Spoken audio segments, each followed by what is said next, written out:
tal? Buenos días, amigos que nos acompañan en este Facebook Live. Reciban un cordial saludo. Es para mí muy grato estar aquí con ustedes para presentar este protocolo de higiene para congresos y eventos médicos como medida de prevención ante el COVID. Soy Jorge Castañeda, director de la revista Notiexpos y Congresos. En un momento más iniciamos, estamos resolviendo algún tema aquí es técnico. Por favor, sigan con nosotros, avísenos de dónde nos están siguiendo, de dónde nos visitan, para poder estar en contacto con ustedes. Hagan sus preguntas, por favor, empiecen a enviar para tener todo esto en punto, por favor. En un momento más regresamos.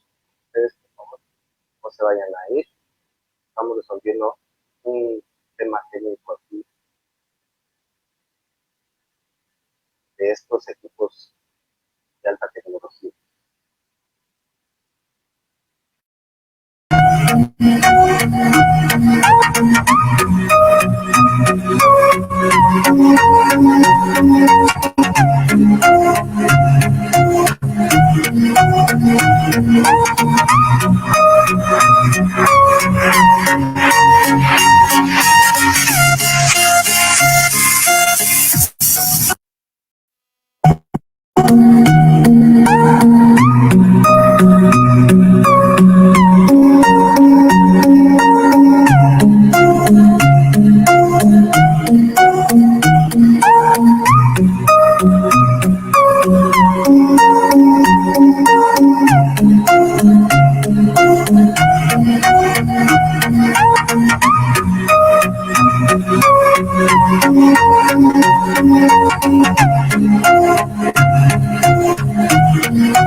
Bien, ya estamos de regreso. Les doy la más cordial bienvenida. La licenciada Fabiola Casas nos va a acompañar con su presentación. Y en este momento empezamos. Le voy a ceder la palabra a la licenciada Bianca Yamilet Torres, quien nos va a presentar el currículum de la licenciada Fabiola Casas. Y yo sigo con ustedes. Adelante, Yami, por favor. Muchas gracias, Jorge. Estamos aquí presentando a una importante persona en lo que es el proceso de esterilización. La licenciada Casas Ramírez, quien es actualmente presidente del Colegio Mexicano de Profesionales en Esterilización, además de ser presidente de la Asociación Mexicana de Profesionales en Esterilización del AMTE y presidente de la Federación Latinoamericana en Ciencias de Esterilización Hospitalaria. Ha sido auditor de centrales de esterilización en América Latina y Asia, con más de 15 años de experiencia como jefe de enfermeras y fue en su momento vicepresidenta de la Sociedad Latinoamericana de Esterilización. Realmente mucha experiencia en esta área, es por eso que nos dirigimos a usted, la licenciada Fabiola Casas. Bienvenida y muchas gracias por otorgarnos este tiempo, concedernos esta entrevista, donde realmente queremos ampliar el panorama de las medidas que se deben tomar ante esta pandemia de COVID. ¿Qué se tienen que como medio preventivo? En este caso nos referimos principalmente a los eventos tipo congreso. Congresos de enfermería, eventos turísticos. Es bien sabido, como tal, que los congresos médicos tienen varios protocolos para llevar, establecer toda la parte de la higiene, pero también, como la mayoría de la industria mundial, bueno, a partir de esta pandemia tenemos que hacer ciertos cambios, ciertas modificaciones y también avances en la capacitación, sobre todo, principalmente para los profesionales de la salud. Es por eso que debemos continuar esta preparación en los protocolos y por eso nos dirigimos a ustedes, les solicitamos, con base en toda la experiencia que tiene en esta área, que nos dirija esta información o que nos apoye a ampliar qué cambios se tienen que meter o qué acciones considera que deben ser implementadas dentro del comité organizador, por ejemplo, de una sociedad médica para el desarrollo de un congreso. Muchas gracias, licenciada.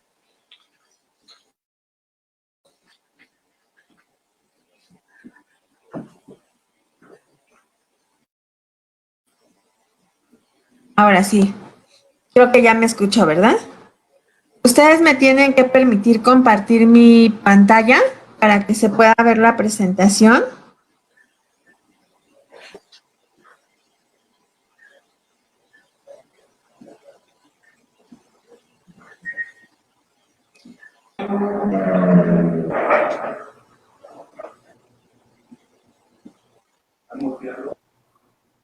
Ya se Yo ya la tengo compartida. Vuelvo a poner.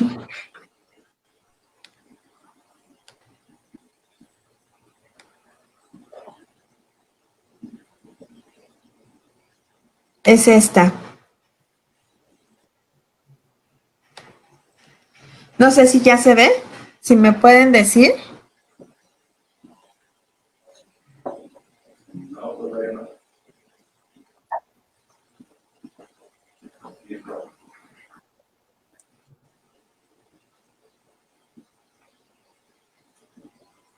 Es la otra pantalla. Necesitan poner como, no sé quién lo esté manejando, pero tiene ahí un cuadro grande para la presentación. Ese es el que necesitan poner para que se pueda ver la pantalla compartida con esta presentación.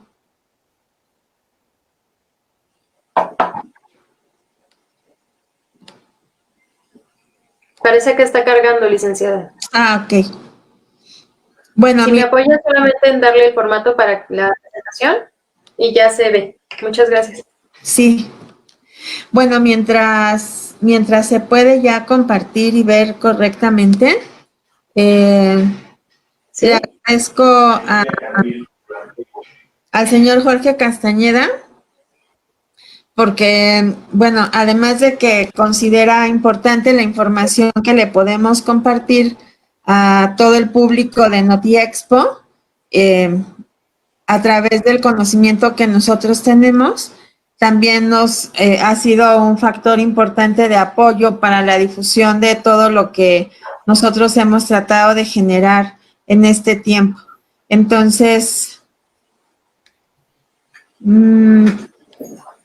no sé por qué nos deja compartir. Licenciada, ¿se apoya por favor en darle en compartir su presentación? Ya, así es. Como lo hizo previamente. ¿Ya? Y ahora en presentación, como si lo fuera a presentar en... Ya, así está.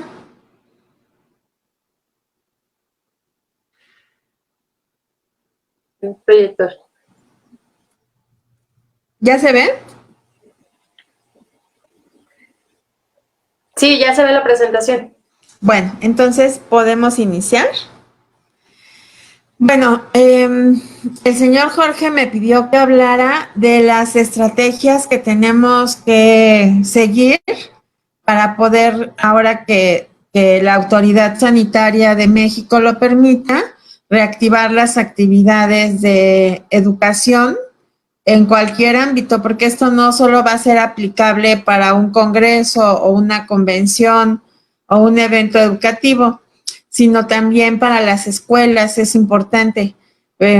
La actividad educativa pues se tiene que reiniciar porque es parte importante, además, no solo de actualizar a los profesionales de la salud, sino también de muchas condiciones económicas que se tienen que manejar en el país, desde el turismo hasta la promoción de productos y dispositivos médicos innovadores y, bueno, muchas otras cosas, ¿no? Entonces, encontrarnos profesionalmente en diferentes foros, pues es importante para todos los profesionales de la salud, pero esto tiene que ser algo seguro. Entonces, como yo supongo que no solamente nos están escuchando médicos o enfermeras, voy a tratar de hacer una presentación muy clara y sencilla para que cualquier persona, aunque no pertenezca al ámbito de la salud, lo pueda entender.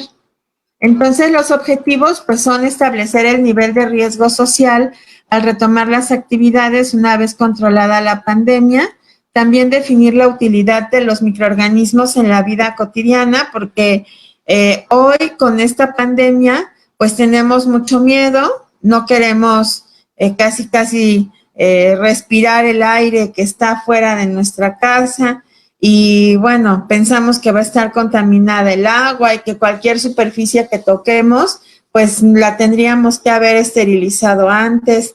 Y esto está generado por todo lo que los medios de comunicación, en esto que mundialmente se ha denominado pandemia de información o infodemia, pues nos dicen. Y todo el tiempo estamos escuchando una serie de información que es absurda, que no tiene ningún fundamento, y a la cual no deberíamos de hacerle caso, porque pues un conductor de televisión que a lo mejor ni siquiera la preparatoria terminó, pues cómo puede estarnos informando de temas científicos tan importantes como estos.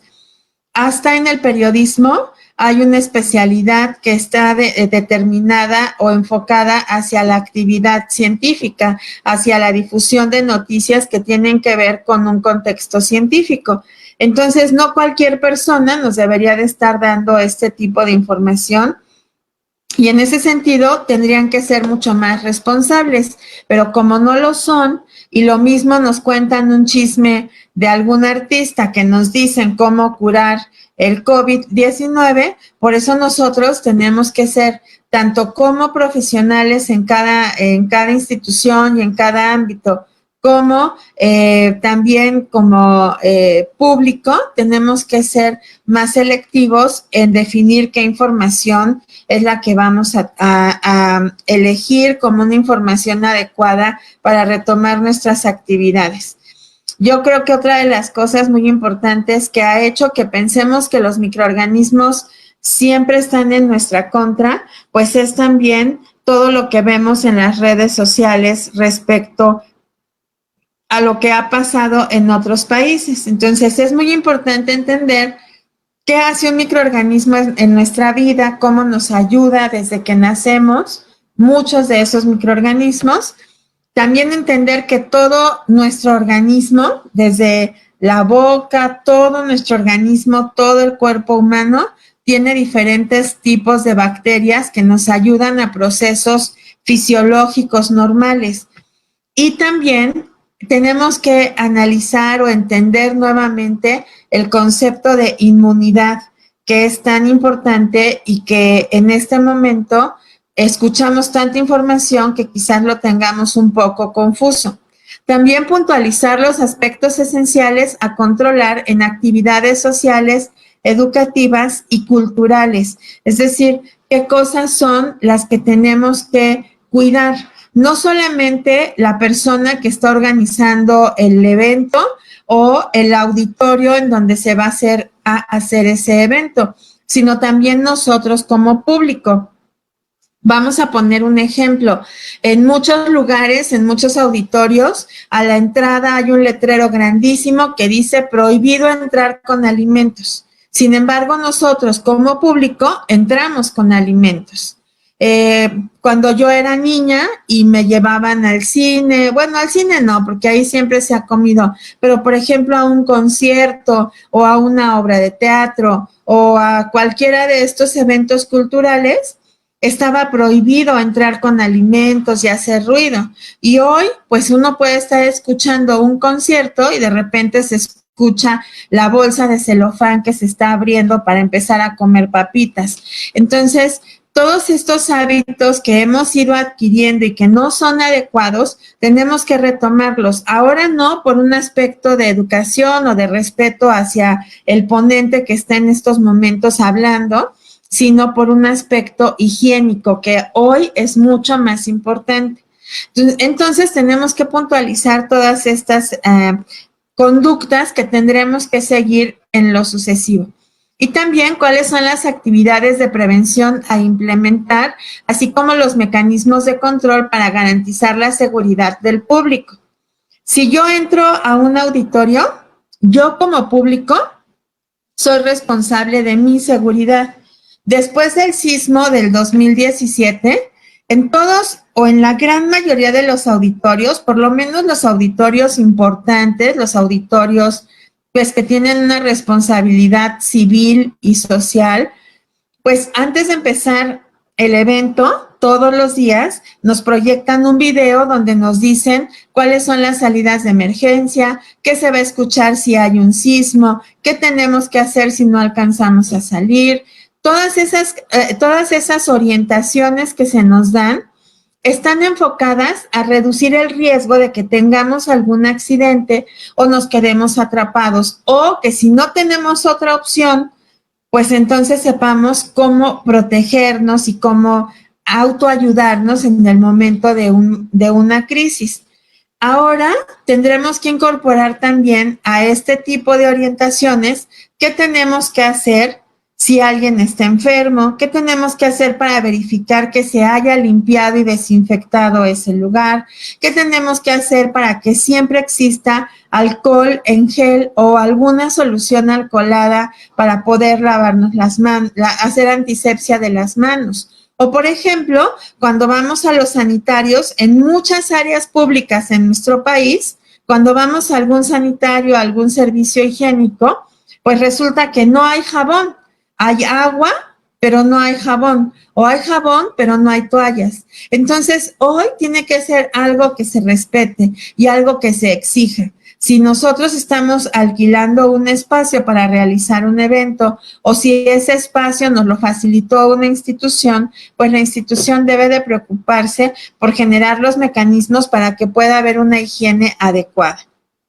Entonces, sabemos todos que el SARS-CoV-2, que es el nuevo virus que conocemos a partir del 31 de diciembre del 2019, ese SARS-CoV-2 causa una infección que se llama COVID-19. Y parte de los aspectos esenciales de este virus, pues es que es un virus de la familia de los coronavirus. ¿Por qué es importante volver a recordar esto? Porque seguramente ya lo han escuchado. Es importante porque los coronavirus no son un microorganismo nuevo, se conocen desde el siglo XVII. Hay evidencia de que hubo coronavirus desde el año 3300 a.C., pero evidencia científica documentada se conoce desde el siglo XVII, entre los años 1890 y 1899, donde también hubo una pandemia y a partir de ahí se conoce a los coronavirus. Los coronavirus se transmiten de algunas especies de animales hacia los humanos y su transmisión entre humanos es por contacto estrecho, ya sea directo o indirecto. ¿Qué quiere decir esto? Pues que por gotas, cuando yo estoy muy cerca de otra persona, puede haber un contacto directo de un enfermo hacia otra persona. Y el contacto indirecto es porque esas gotas que cayeron sobre una superficie, por ejemplo, sobre el teclado de mi computadora, yo tosí o estornudé y luego me fui. Y alguien más vino, tocó el teclado esos virus que estaban ahí se los lleva en las manos y los transporta a otras superficies, o en el caso del SARS-CoV-2, si se toca la cara, pues esa persona va a inocularse a sí misma con los virus que yo dejé en mi computadora. Eso es un contacto indirecto, es decir, la persona nunca estuvo en contacto directo con el paciente, con el enfermo, con la persona que ya estaba infectada. Sin embargo, a través de mecanismos indirectos también se contaminó.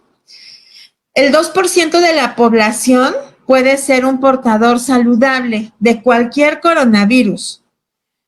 Por ejemplo, esto es un dato muy importante para toda la población. No importa que no sean trabajadores de la salud. Esto es un dato que todos debemos de conocer. El subsecretario de Salud, el doctor Hugo López-Gatell, dijo hace poco tiempo en una de sus conferencias que el 50% de los pacientes en México que son portadores de VIH, que causa SIDA, no saben que son portadores de VIH. Los coronavirus pueden no dar síntomas.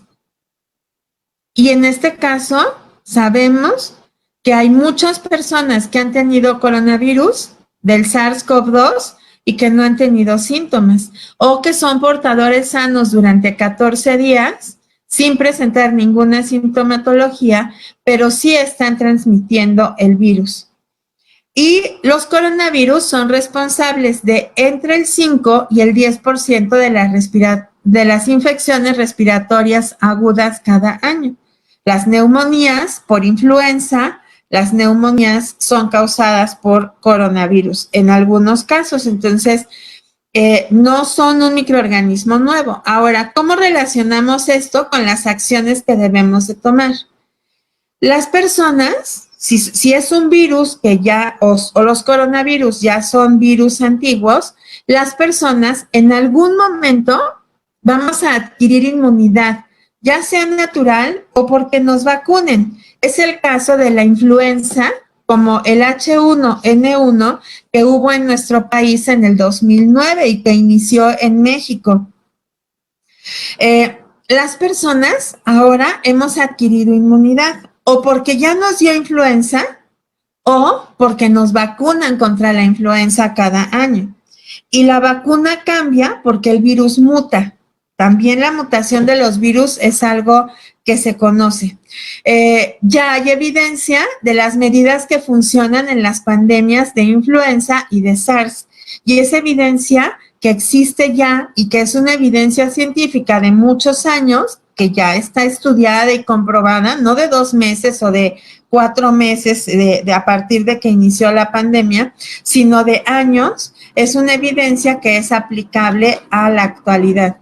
Además, tenemos que cuidar nuestra relación con los animales, no solamente en la convivencia diaria, que es muy importante. No dudo que algunos animales que puedan estar transmitiendo los coronavirus puedan en algún momento ser una mascota en nuestras casas. Por ejemplo, los pollos, los animales de granja. Esos animales también son transmisores de coronavirus. La gripe aviar se dio por coronavirus que se transmitieron de las aves a los humanos. Entonces, tenemos que cambiar nuestra convivencia con los animales. Los animales, para muchas personas, son indispensables en su vida diaria porque son animales de compañía. Por ejemplo, una persona invidente, una persona que no puede ver, pues necesita un perro de compañía para que lo ayude. Los perros de compañía también sirven para personas que tienen crisis convulsivas o epilepsia, como un animal que les ayuda a poder detectar antes de que les dé la crisis, pues que van a tener esa crisis para poder cuidarlos.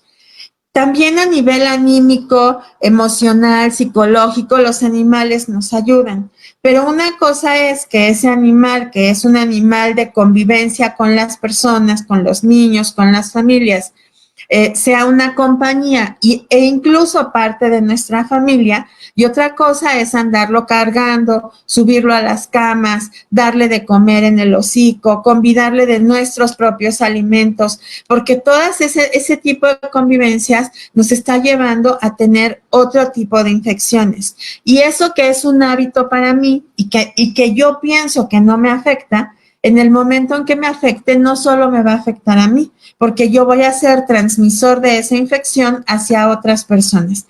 Entonces, creo que es algo en lo que tenemos que reflexionar, porque un hábito inadecuado en nosotros puede afectar a toda la sociedad. Entonces, tenemos que aprender a convivir con reglas higiénicas más adecuadas. Para nadie o para mucha gente, no es nuevo que nos digan tápate la boca antes de estornudar. La etiqueta para estornudar o toser, para cubrirnos con el antebrazo antes de salpicar, no es nueva, nos la enseñaron desde el 2009. Entonces tenemos nosotros que trabajar en estas reglas de convivencia que sean más higiénicas. Traer en nuestras bolsas, en las mochilas, en los elementos con los que transitemos, siempre soluciones alcoholadas o alcohol gel para poder hacer higiene de las manos con mayor frecuencia. Dejar de estar comiendo todo el tiempo en todos los lugares, porque todas esas cosas son elementos de convivencia higiénica que debemos de adquirir, así como también hábitos más saludables. Acaba hace una semana de haber un evento en la FES Iztacala, un congreso internacional en línea para hablar del SARS-CoV-2, y algo que me pareció extraordinario fue la conferencia en donde nos dicen que tenemos que adquirir mejores hábitos saludables para la vida. Tenemos que, a partir de ahora, fíjense, la gente dice muchas tonterías en la televisión.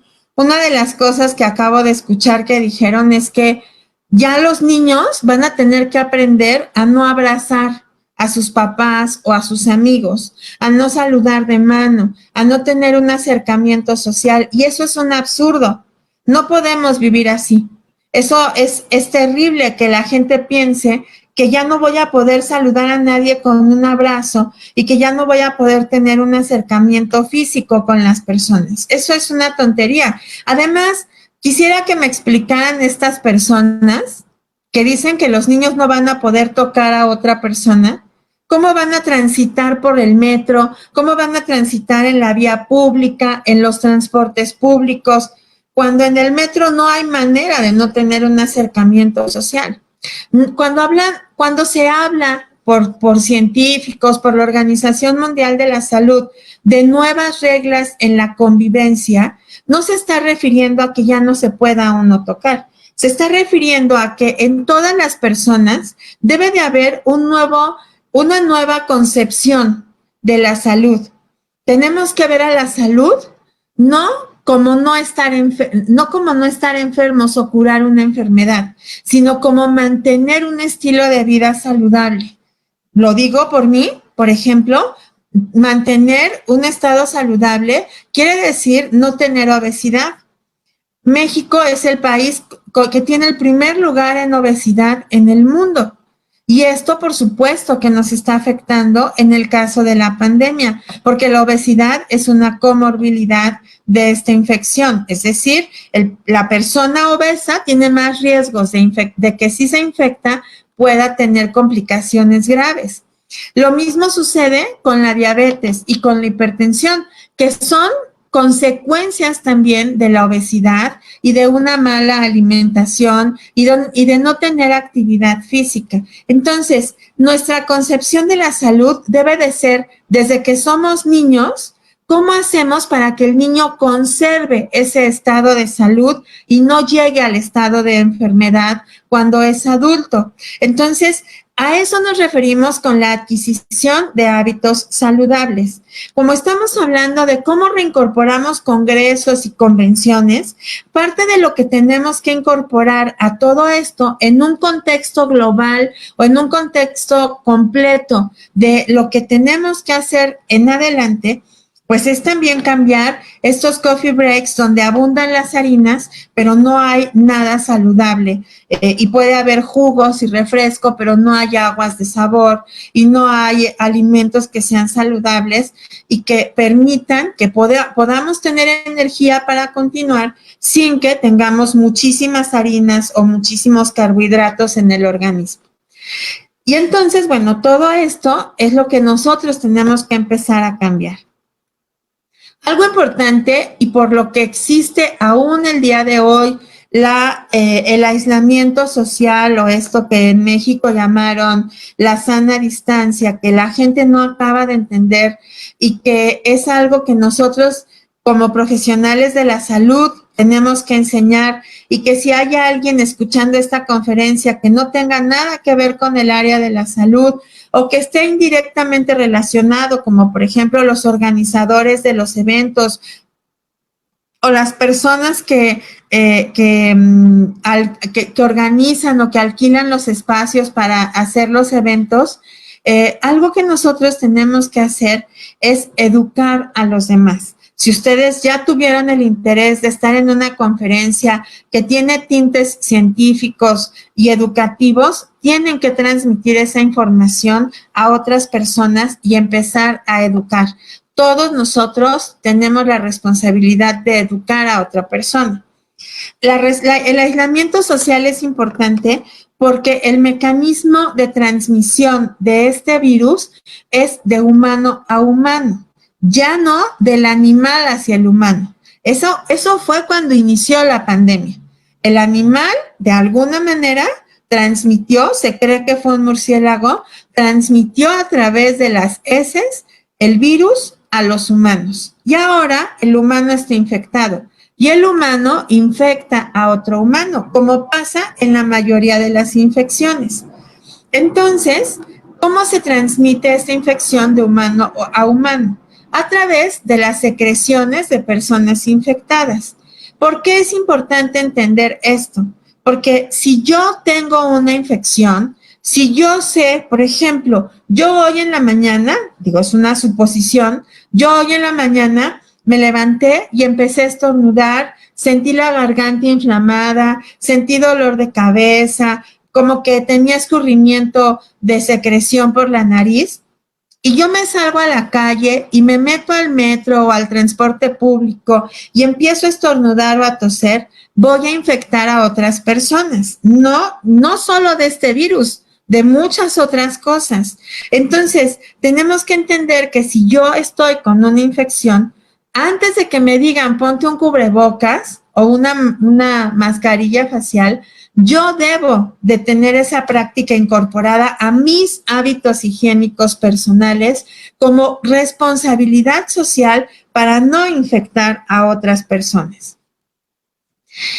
También este virus se transmite por contacto directo con gotas que son pequeñas y que se van a transmitir en distancias máximas de 1 metro con 80 centímetros o a través de las manos, como ya expliqué, de superficies contaminadas como por ejemplo la computadora, y esto se inocula en la nariz y en la garganta y en el ojo en el caso de este virus, pero hay en otros virus, en otros microorganismos, otros mecanismos de contaminación. Los humanos también, los coronavirus, pueden permanecer activos en superficies inanimadas. Todos sabemos esto el día de hoy, pero vamos a hablar de algunos mitos que no tienen fundamento. Por ejemplo, en el cemento, en el asfalto, se ha demostrado que el virus puede permanecer vivo. Pero no solo el virus, las bacterias, los hongos, muchas cosas. Simplemente piensen en este hábito de muchos hombres en nuestra sociedad que van caminando y de repente tienen alguna flema, voltean y escupen en el piso. ¿Se imaginan en este momento, cuando hay un coronavirus, que la gente siga manteniendo ese hábito y siga generando este tipo de contaminación? Y luego alguien pisa ese escupitajo y lo sigue extendiendo por todos lados. Y por supuesto que ahí hay microorganismos. Entonces, el limpiar la suela de nuestros zapatos cuando llegamos a la casa no debería de ser hoy porque hay un coronavirus. Debería de ser siempre. O mejor, no meter a la casa los zapatos que utilizamos en la calle. Y si no tengo otra opción que meter los zapatos, entonces limpiarlos muy bien antes de entrar a la casa. No se ha demostrado la transmisión aérea o por aerosoles científicamente, aunque existe un riesgo, pero ese riesgo no está en la comunidad, ni está tampoco en un auditorio o en un lugar a donde se vaya a hacer un evento social o académico. Eso está básicamente como un riesgo para los trabajadores de la salud en los hospitales al hacer algunos procedimientos específicos en terapias intensivas o en quirófanos o en áreas de urgencias. Y no existe evidencia de la transmisión por heces. Entonces aquí es muy importante aclarar, una cosa es que el virus se encuentre en la materia fecal y otra que se transmita a través de ese mecanismo. Se transmite únicamente a través del contacto directo por gotas de la saliva hacia la boca, hacia la nariz o hacia los ojos, o por la inoculación de ese virus en las manos porque tocamos una superficie contaminada. ¿Por qué se hace aislamiento social como una estrategia global científicamente comprobada desde hace muchos años? No es algo de hoy, es de hace mucho tiempo. Porque la prevención de la transmisión del SARS-CoV-2 se hace restringiendo la recolección masiva del virus. Si yo ando en la calle y hay personas enfermas, yo me voy a infectar. Si además ni siquiera traigo un cubrebocas colocado, pues este riesgo va a ser mucho mayor. Porque se transmite, como ya lo dijimos, a través de esas gotas y a través de las manos. Entonces, por eso es importante el aislamiento social. Ahora, ese aislamiento social no puede ser eterno porque somos entes sociales por naturaleza. Desde el niño lo primero que busca es socializar y encajar en un grupo social. Los seres humanos no podemos vivir aislados porque nuestro sistema de organización social es así. Todo lo que hacemos tiene que ver con ese contacto social. Por lo tanto, las actividades académicas, económicas, etcétera, todas tienen que ver con el contacto social. Así que hoy el aislamiento social es una estrategia mientras adquirimos la inmunidad que se requiere, mientras existe una vacuna, mientras existe un tratamiento adecuado. Pero tendrá que haber en algún momento próximo, ¿no? El día 30 de mayo o en el momento en que la pandemia realmente se controle, como ha sucedido en otros países, como hoy están abriendo al turismo países como España y Italia, etcétera, están abriendo las iglesias, etcétera, etcétera.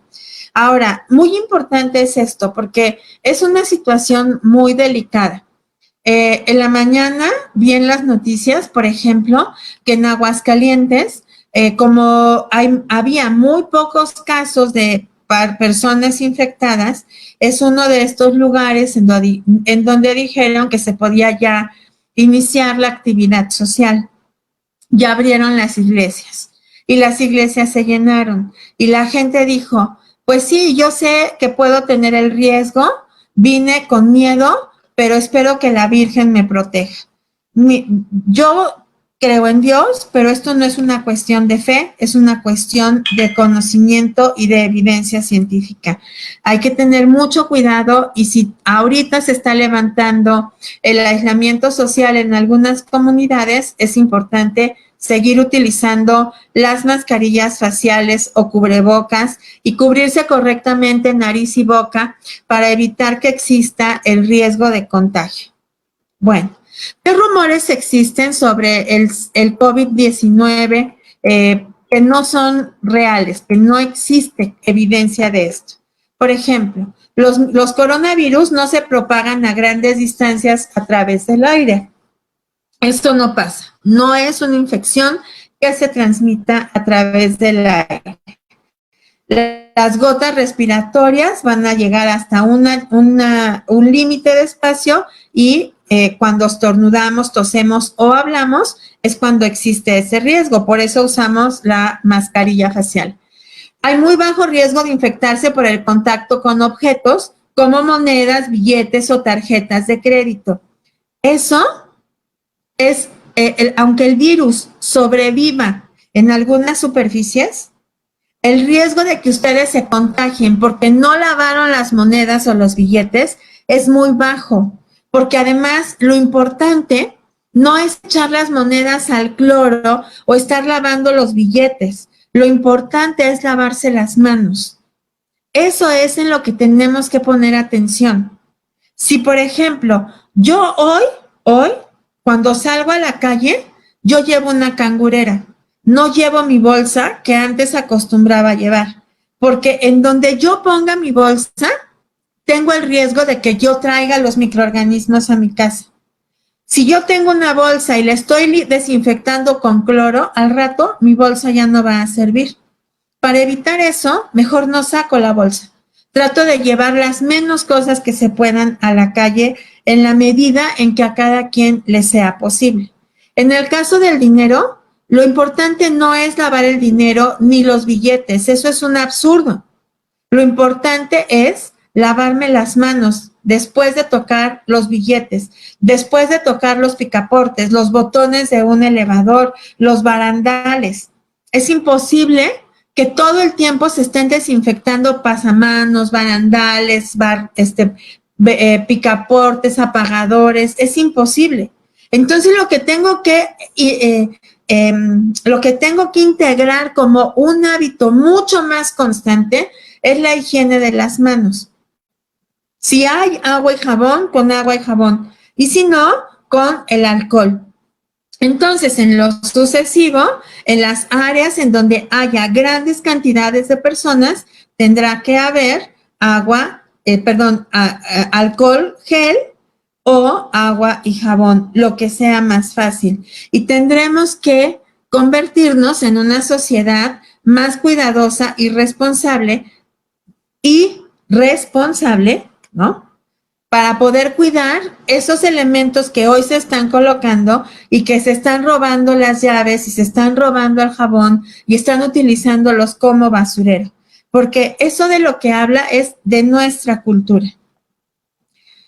No se puede matar el nuevo coronavirus en 30 segundos con un secador de manos. Eso es imposible. Si yo prendo el aire para secarme las manos, no voy a matar el virus. El virus se murió con el lavado de las manos, se inactivó con el lavado de las manos, no con el aire. El simple secado no va a hacerle absolutamente nada al virus. Necesito lavar las manos con agua y jabón. El virus no se transmite por picaduras de mosquitos. Hoy hay muchos países como Argentina y Brasil que tienen un brote muy grande de dengue hemorrágico. Puede ser también en nuestro país. De hecho, en nuestro país, en México, hoy tenemos no solamente SARS-CoV-2 o COVID-19, tenemos también sarampión y es mucho más grave, no por el número de casos, sino por las consecuencias. Entonces, es muy importante que entendamos que cada microorganismo tiene un mecanismo específico de transmisión. El dengue lo transmite el mosquito, pero el SARS-CoV-2 no. Ese no lo transmite el mosquito. Y no hay ninguna prueba de que este coronavirus infecte a animales de compañía como perros y gatos. No hay científicamente una evidencia. ¿A qué me refiero con esto? Porque a lo mejor algunos de ustedes que escuchan las noticias y creen todo lo que en las noticias dicen, me van a decir que han visto en las noticias que encontraron en algún gato SARS-CoV-2 y que en el gato no dio síntomas porque el gato no estornudó, no tuvo insuficiencia respiratoria ni nada de esas cosas. El hecho de que en un animal alguien haya detectado que había SARS-CoV-2 no significa que los animales se puedan infectar. Es decir, hoy, para que algo, cualquier cosa que se investigue, sea evidencia científica, pasan muchos años, muchas revisiones, mucho contraste de la información, revisión con pares, con personas que tienen el mismo nivel de conocimientos para que eso pueda ser aprobado.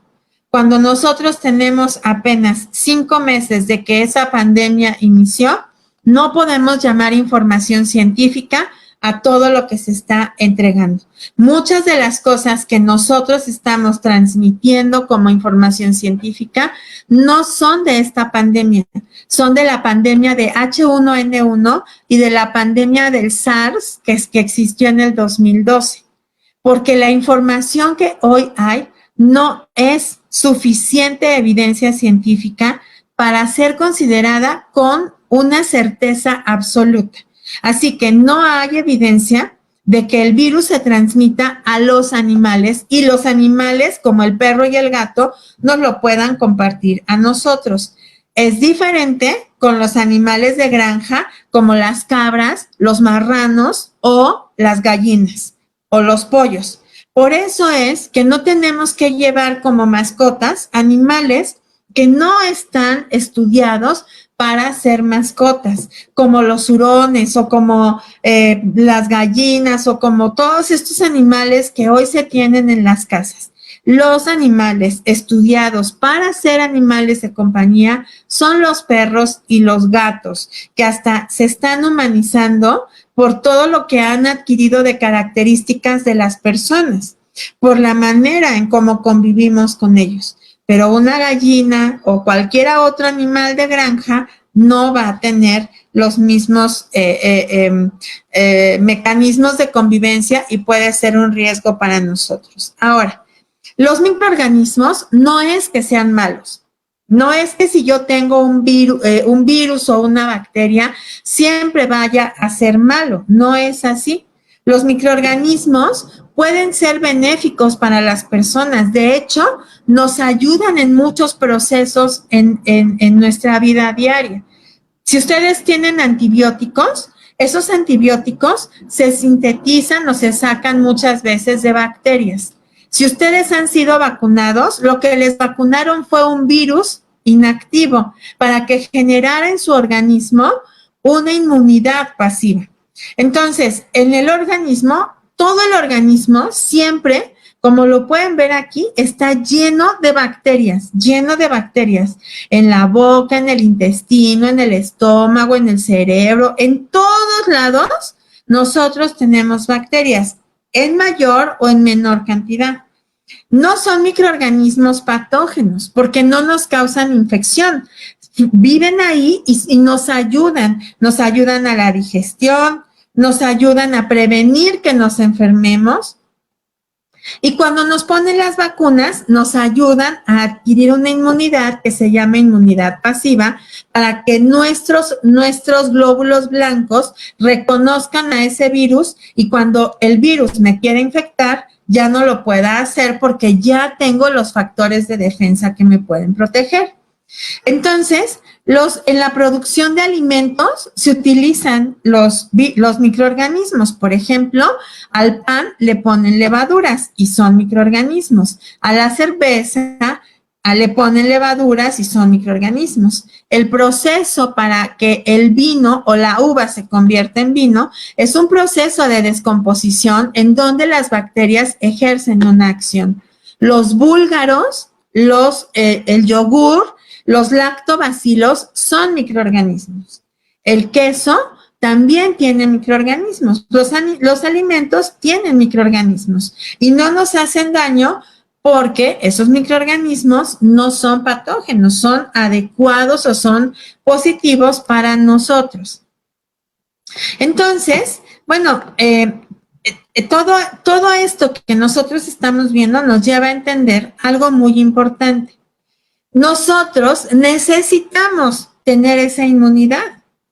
Vi un video de no sé si era Japón o China, en donde un señor hizo una cápsula para su bebé recién nacido.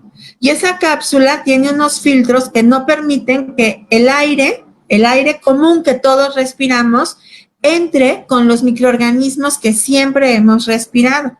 El aire entra filtrado y adentro de esa cápsula hay un oxígeno que está limpiando el ambiente y que evita que el niño respire aire contaminado. Eso es un error absoluto. Cuando todos nosotros fuimos niños, por lo menos las personas normales, ¿no? Todos nosotros cuando fuimos niños hicimos pastelitos de lodo, levantamos un dulce del piso y lo seguimos chupando. Eso es algo que los niños hacen de manera normal. Rodamos en el pasto, nos metimos a un río o a una alberca a donde a lo mejor alguien había orinado. Entonces, todo eso a nosotros nos ha dado inmunidad, nos ha protegido, nos ha generado que nosotros podamos combatir con nuestras propias defensas físicas del organismo, podamos combatir a los microorganismos. Si hoy queremos evitar todo eso, va a haber muchas más infecciones más graves y no solo por virus, también por bacterias, porque no vamos a adquirir la inmunidad que requerimos para poder vivir. El hombre puede vivir y permanecer en este mundo, en un ambiente natural, porque durante milenios hemos adquirido generación tras generación inmunidad y esa inmunidad nos ha permitido combatir a los microorganismos de manera natural. La inmunidad es un estado de resistencia que tenemos los individuos o las especies, en este caso la especie humana, frente a la acción patógena o que causa enfermedad de los microorganismos o de sustancias extrañas. Entonces, esta inmunidad puede ser natural o puede ser adquirida. Hay inmunidad innata. Nosotros nacemos con esa inmunidad. Algunos tejidos que ya traen genéticamente esa inmunidad y eso se llama inmunidad innata. Y hay inmunidad adquirida. La inmunidad adquirida la vamos a adquirir de dos maneras, ya sea de manera activa o de manera pasiva. La inmunidad activa surge como respuesta a las vacunas que nos van poniendo. Pueden ser anticuerpos naturales después de una infección, por eso los niños necesitan enfermarse. Todos nosotros hoy necesitamos, por lo menos el 80% de la población necesita tener SARS-CoV-2 o COVID-19 para adquirir esa inmunidad de rebaño que tanto nos han explicado en la Secretaría de Salud. Entonces, esa inmunidad es natural. Se adquiere cuando el bebé nace, se adquiere de la madre a través de la lactancia materna. Y se adquiere cuando nos vamos enfermando y nuestro organismo va desarrollando los mecanismos de defensa ante esa infección. O de manera artificial, cuando nos ponen una vacuna y entonces desarrollamos los anticuerpos a ese virus que está inactivo y que el organismo puede reconocerlo y generar esos anticuerpos. Y la inmunidad pasiva viene cuando recibimos los microorganismos de otra parte o de otra persona. Perdón, en este caso es a donde se encuentra la lactancia materna, yo lo dije mal hace un momento, y esta es una inmunidad natural. La mamá ya tiene esos anticuerpos y se los pasa al bebé a través de la lactancia materna. Por eso es tan importante la lactancia materna en los recién nacidos. Y la artificial es cuando nos dan un medicamento o, en este caso, por ejemplo, en todas las pruebas que se están haciendo en la Ciudad de México, en Guadalajara, en Nuevo León, creo que en Coahuila, no me acuerdo en qué otro estado, en donde los pacientes que ya se recuperaron del COVID-19 están donando sangre para que esa sangre que ya tiene la inmunidad, el suero de esa sangre se le transfiera a otro paciente y a través de esa inmunidad artificial pasiva puedan adquirir o mejorar porque el organismo reconoce al virus y entonces reconoce la manera como lo puede combatir. Lo importante aquí es que entendamos que esta inmunidad se tiene que adquirir. No podemos aislarnos y no podemos evitar que un niño se enferme. Vuelvo a repetirlo, se tiene que enfermar. Se tiene que enfermar para poder después no seguirse enfermando. Mientras menos o mientras más eviten que el niño se enferme, más se va a enfermar. Eso es seguro. Entonces, hay mecanismos destinados a disminuir los riesgos. Eso implica que nosotros, en donde hay instancias a donde faltan medidas de protección o de prevención, tengamos más riesgo de infectarnos. Y eso genera en la sociedad un sentimiento de vulnerabilidad y aumenta cuando como sociedad, como público, sentimos que se puede hacer poco para controlar la exposición a tener un riesgo de infección. Quizás en el futuro, esperemos que próximo, que sea muy pronto, que podamos volver a tener reuniones, volver a hacer un congreso, un simposio, cualquier evento académico. Esperemos que en ese futuro podamos reunirnos y seguramente mucha gente no va a querer ni ir al cine, ni reunirse incluso con su familia, porque continuará con el miedo o de infectarse o de generar una infección. Entonces, necesitamos disminuir esos riesgos a través de generar espacios que sean seguros y también, obviamente, con el trabajo que los científicos están desarrollando, quizás a través de desarrollar una vacuna. Por eso es tan importante no irnos con estas ideas de conspiración, de que nos van a inyectar un chip para controlarnos y todas esas cosas. Necesitamos generar la inmunidad de cualquiera de las maneras que ya les expliqué. Lo más sencillo es la inmunidad de rebaño, en donde nos infectamos, adquirimos el anticuerpo y entonces después ya no nos vamos a enfermar con la misma intensidad. Y también necesitamos aumentar la confiabilidad de las personas. Entonces, cuando hay sospecha de que los riesgos se están minimizando, aquí el papel y la confianza percibida a través de las fuentes de información como los medios de comunicación o el gobierno y los organismos internacionales es muy significativa porque va a determinar el nivel de riesgo percibido sobre un brote. Es muy importante entender. Hoy nos dijeron, a partir del día 18 de mayo, se levanta la restricción, parcialmente, la restricción del aislamiento social en algunas comunidades. Y la gente escuchó hasta donde dijeron, se levanta la restricción social del aislamiento. Y la gente empezó a salir a la calle. Y eso es un riesgo porque vamos a tener un descontrol. Ahora, ¿cuáles son las medidas que sí tienen una eficacia comprobada para el control de esta y de otras pandemias? Primero, evitar el contacto cercano con las personas que están enfermas. Por eso vuelvo a repetir nuevamente, tenemos que educar a nuestro vecino, a nuestro compañero, a nuestra familia, al señor que va en el transporte junto a nosotros. Tenemos que educarlo y tenemos que educarlo de una manera adecuada. A mí me molesta todo eso que suben a veces a las redes sociales con insultos, diciéndole a la gente que ya no salgan a la calle. Bueno, no van a entender, aunque ustedes los estén insultando. Tenemos que buscar una manera adecuada de educar a la gente, de decirle, por favor, tápese la boca, haga esto, le regalo un poco de alcohol gel para que se lave las manos, etcétera. Tenemos que decirle a la gente, si tú tienes cualquier síntoma de gripa o algo similar a la gripa, necesitas ponerte la mascarilla. Necesitas no salir de la casa, necesitas llamar y que te vayan o que te den una orientación médica para saber qué vas a hacer. Pero lo más adecuado no sería que todos anduviéramos con una mascarilla de ahora en adelante. Me pregunto yo, ¿cómo una persona que está haciendo ejercicio corriendo o en un gimnasio puede hacer ejercicio con una mascarilla puesta?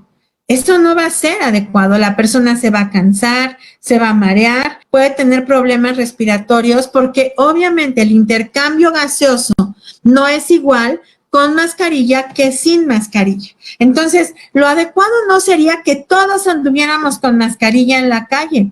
Lo adecuado sería que la persona que está enferma, la persona que tiene síntomas de enfermedades respiratorias, se colocara automáticamente esa mascarilla para no estar contaminando en el medio ambiente y generando riesgos de infección. También lavarse las manos regularmente con agua y jabón o con alcohol de cualquier forma, alcohol gel o cualquier otra solución alcoholada. Incluso en nuestra página de internet pueden encontrar un video con la manera en cómo se tiene que preparar el alcohol gel en la casa, porque si bien no todos tenemos recursos para comprar el alcohol gel que venden en el mercado, sí podemos nosotros mismos hacer el alcohol gel. O así como nosotros o como la sociedad se organiza para llevar a los hospitales café y pan para los familiares de los pacientes, o se organiza para regalar cobijas en diciembre o cosas por el estilo, la sociedad también se puede organizar para tener o fabricar el alcohol en gel y regalarlo a la gente que no tiene los recursos para que esa gente también pueda tener acceso a la higiene. Hoy es muy importante que esto se haga un concepto generalizado, porque esa persona que no tiene el recurso para tener el alcohol en gel o las soluciones alcoholadas, esa persona no se va a lavar las manos y va a estar generando contaminación para los demás. Y entonces ahí hay un riesgo. Entonces hay que incrementar la higiene de las manos. Después del contacto directo con personas enfermas o el entorno de personas enfermas, tenemos que lavarnos las manos, la etiqueta de la tos, que es muy importante, y evitar el contacto sin protección con animales de granja o animales salvajes. Vuelvo a repetir, estos animales a través de las heces fecales, a través de la descamación de plumas o de piel o de cabello, pueden generar un mecanismo de contaminación para nosotros. También es muy importante la higiene ambiental. No porque todos tengamos que salir a la banqueta a lavar todos los días, pero sí mantener limpio, mantener sin basura, el menor polvo posible, levantar las heces fecales de los animales, etcétera. Todo eso es parte de la higiene ambiental y la desinfección y ventilación adecuadas. Si yo estoy en mi casa y en mi casa habemos 5 personas, 7 personas, tengo que abrir las ventanas para favorecer corrientes de aire y que todo lo que hay aquí suspendido, porque he estado hablando y generando partículas de saliva que se van a quedar aquí flotando hasta que caigan al piso, puedan desplazarse con las corrientes de aire y eliminarse. Es muy importante la ventilación de los espacios. Ahora, si tengo un auditorio, necesito tener aire de calidad adecuada.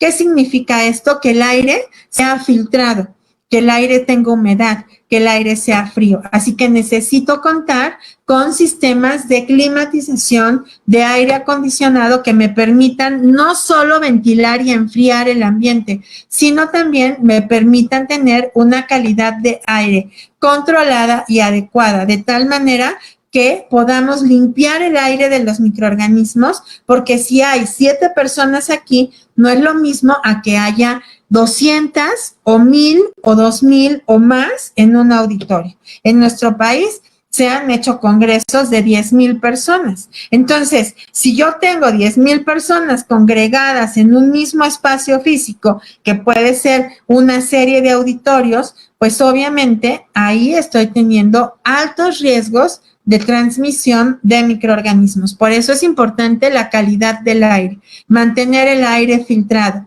exigir que si yo voy a un auditorio, eso tenga una calidad de aire adecuada, en un restaurante, en cualquier lugar en donde haya muchas personas, en el cine, por supuesto.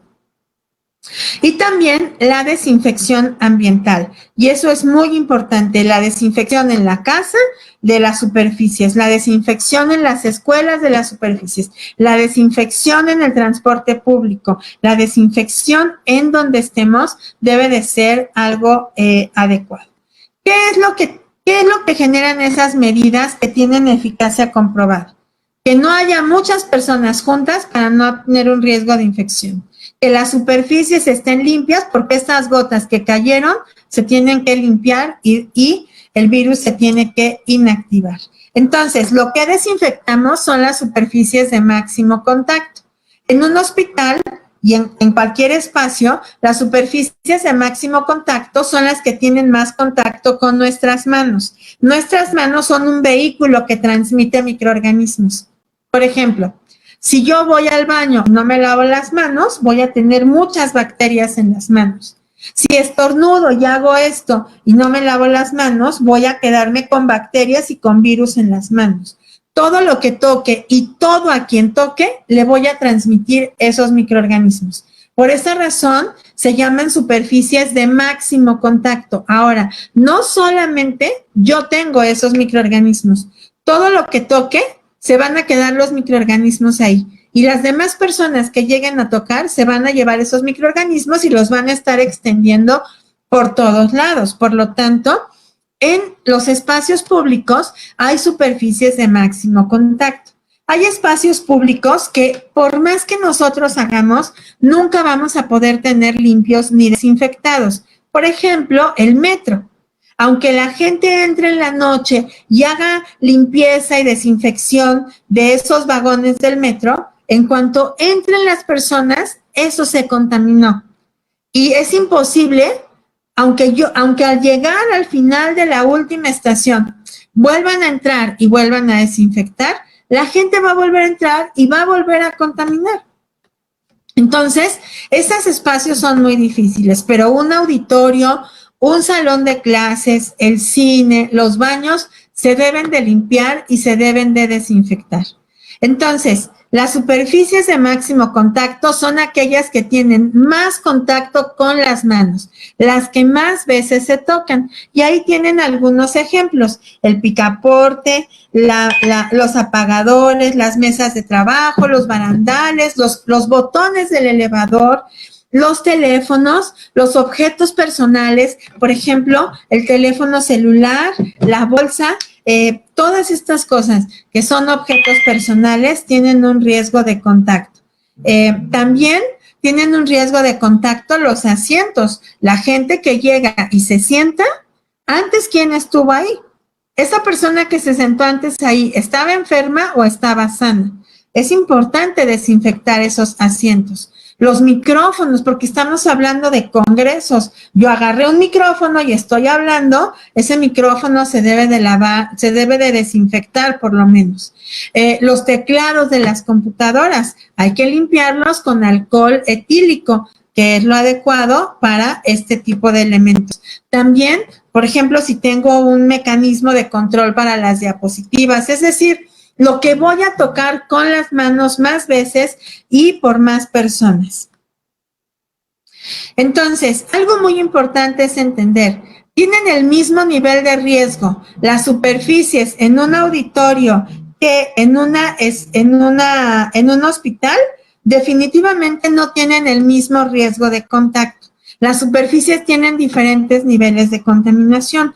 En un hospital, las superficies tienen mayor nivel de contaminación porque los pacientes pueden tener infecciones con microorganismos de diferentes tipos y los mismos procedimientos que hacemos van a generar esa infección. Pero en un auditorio donde hay tantas personas, el nivel de riesgo es menor que en un hospital, lo que no significa que no deba de lavar y desinfectar. De todos modos, esos espacios deben de lavarse y desinfectarse.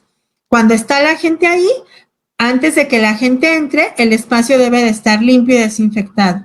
Y al siguiente día, hay que volver a hacer el mismo procedimiento.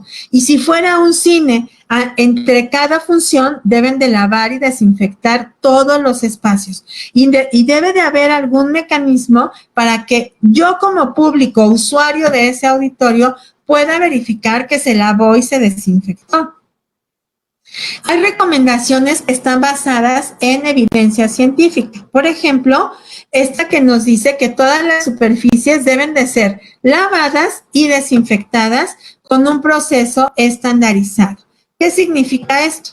Que debo de usar un detergente adecuado para lavar, con paños adecuados para poder hacer esa limpieza y luego un desinfectante adecuado, como por ejemplo el cloro que existe en todos lados y clorito de sodio, con paños adecuados. Esto es lo que nos va a funcionar. No estén pensando en soluciones mágicas como túneles de desinfección. No, porque eso no sirve para nada. La misma OMS ha dicho, eso no sirve para nada. Eso no tenemos que hacerlo. Tampoco voy a poner tubos de luz ultravioleta en los auditorios. Eso va a ser contraproducente. ¿Qué es lo que funciona? Lavar con un detergente y desinfectar con el cloro bajo un procedimiento estandarizado.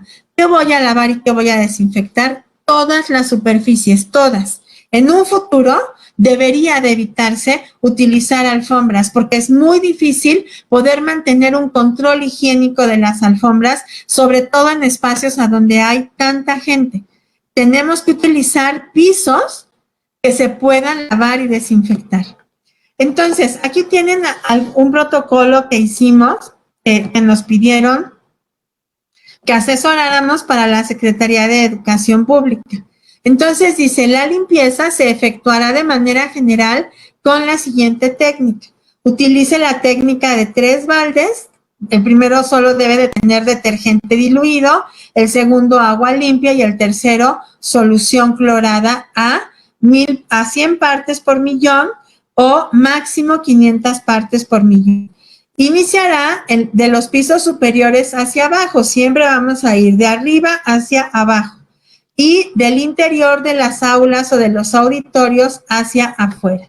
Los sanitarios y los patios son lo último que se va a limpiar porque son lo más contaminado. El patio porque tiene polvo, el estacionamiento, esas áreas.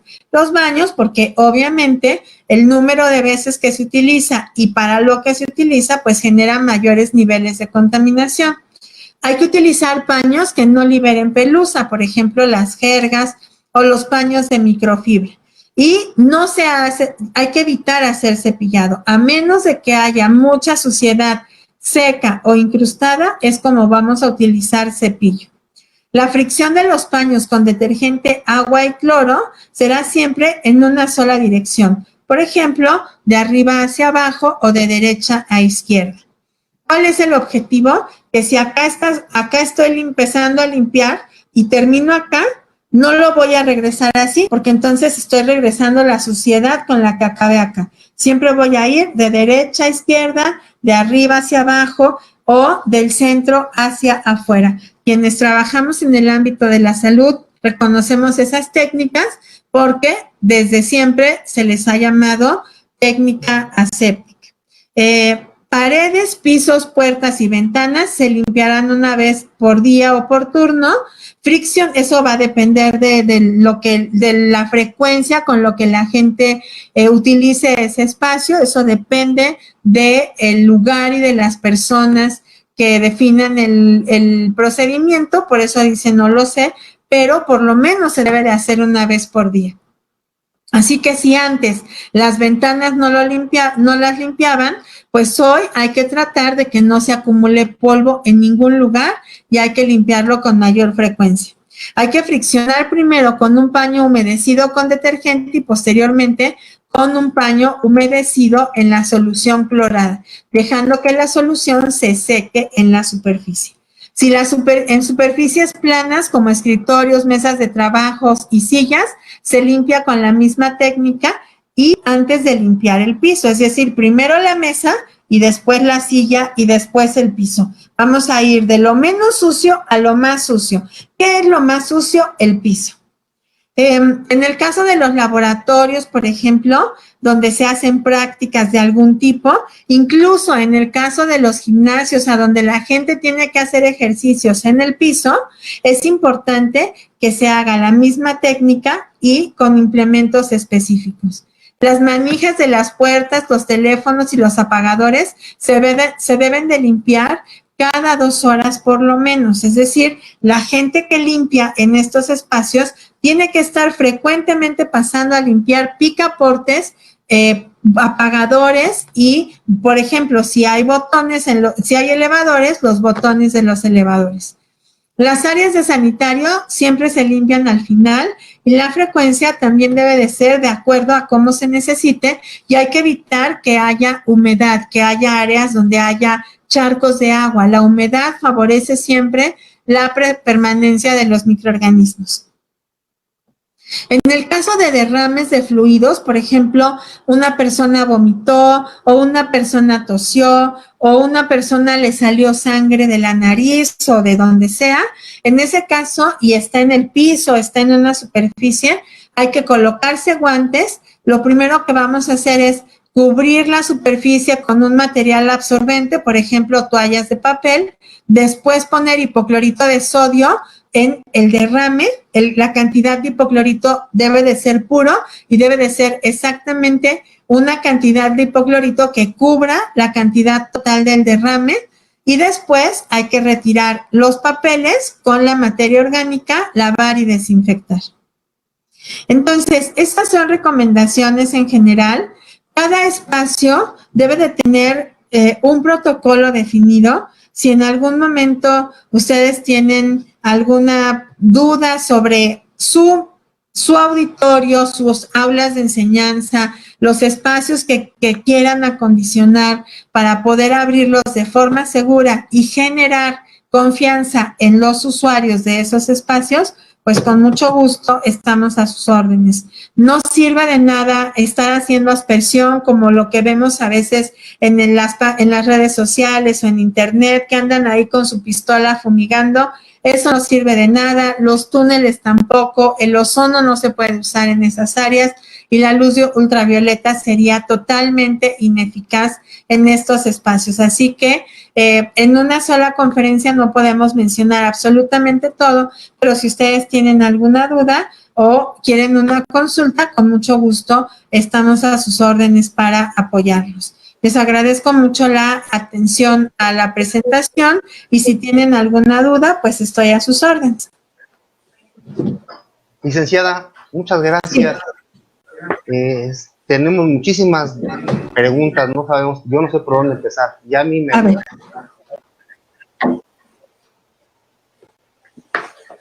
Sí, muy buena tarde. Muchas gracias, licenciada, y gracias a todos los que siguen conectados por sus dudas en este tema tan importante que son los nuevos protocolos de higiene para congresos y eventos médicos como medida de prevención ante el COVID-19. Vamos a empezar con algunas preguntas, licenciada, si nos apoya. Respecto al tema que estuvo tratando de técnicas de desinfección, cómo debemos procurar ciertas superficies, ¿qué acciones considera usted que debería tomar un comité organizador o una sociedad médica para implementar algún congreso? ¿Qué acciones deberían tomarse? Pues mira, generalmente antes de que organicemos un evento, siempre se hace una visita de inspección. Entonces, de hecho, nosotros vamos a elaborar una listita como un checklist para que se las podemos compartir a ustedes, la puede publicar el señor Jorge, para que ese checklist, cuando vamos como a una visita de inspección para seleccionar el espacio, pues podamos ir viendo, por ejemplo, tiene aire acondicionado, está prendido, mantiene condiciones adecuadas de humedad y de temperatura, tiene alcohol gel en la entrada, los baños están limpios, tienen agua, jabón y toallas para secarse las manos, con cuánta frecuencia realizan la limpieza.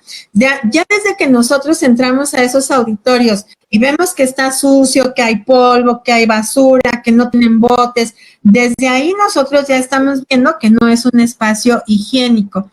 También yo pienso que no es, ya en el futuro, cuando se abran los espacios para estos eventos, no va a ser tan trascendental los espacios entre unos y otros, porque pues obviamente si yo pongo 1 metro de distancia entre una persona y otra, pues el espacio de los auditorios se va a reducir más de un 50%, pero sí que se pueda, por ejemplo, en un inicio hacer detección, por ejemplo, de la temperatura de las personas que vayan entrando a esos auditorios para que nadie que traiga un síntoma de la infección, pues pueda entrar y generar contaminación.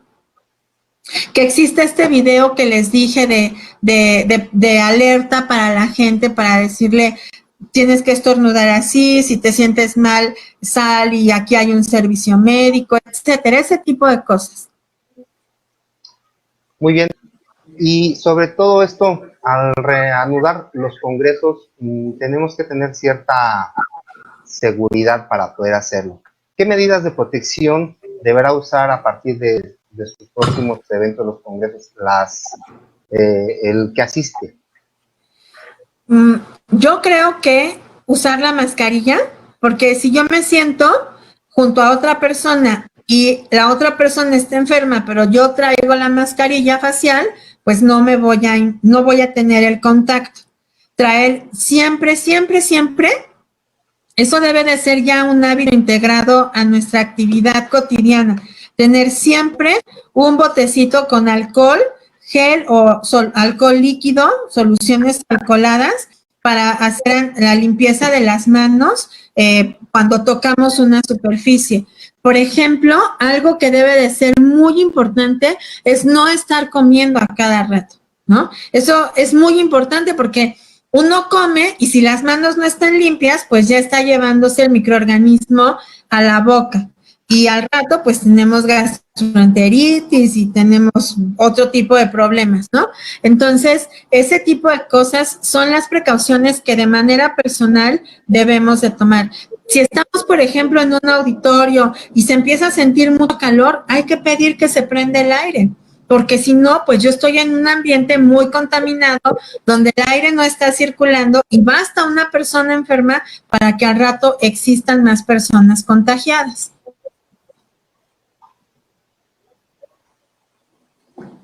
Muy bien, licenciada. Entonces, se tiene que tomar cada quien para hacer una consideración respecto a asistir a algún evento.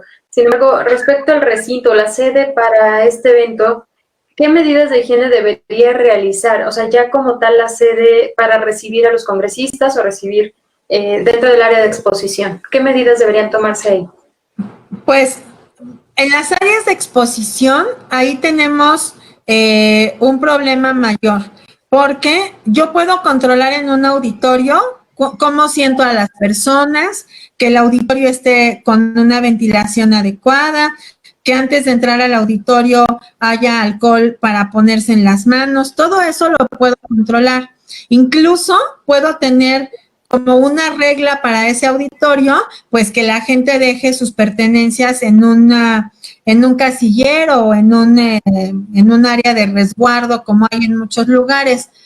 Eso lo puedo controlar, pero en un área de exposición donde la gente está viendo, ahí yo creo que más que digamos, la estrategia del centro de convenciones o del centro de exposiciones es la responsabilidad personal. Tenemos mucho el hábito de que vemos que están regalando un cilindro para poner agua o una pluma y todo el mundo se amontona en ese lugar.